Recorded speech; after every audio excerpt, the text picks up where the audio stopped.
Now, for many years, there's been talks of a referendum, which to date has not seen the light of day.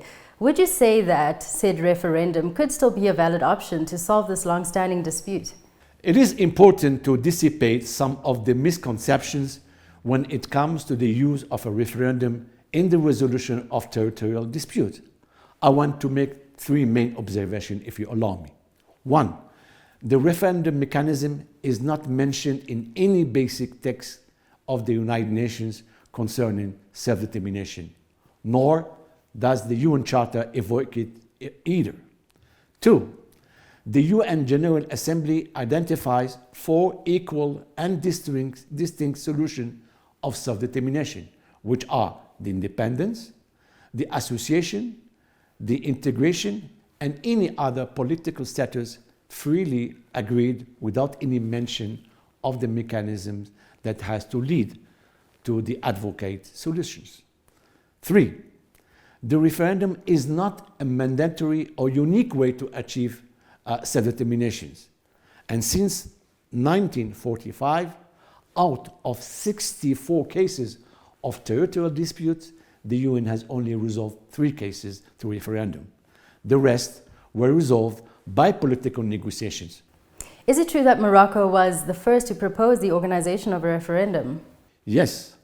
Regarding the Sahara dispute, it is worth recalling that Morocco first proposed in 1981 the organization of a referendum during the OAU summit in Nairobi. And at that time, I was in that meeting, and late King Hassan II made this proposal.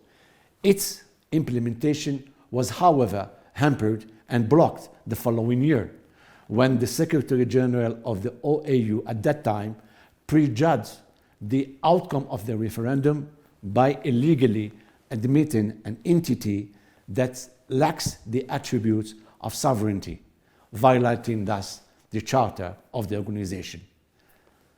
Despite this unfortunate decision, Morocco held on the notion of a referendum and sought the UN assistance in this regard.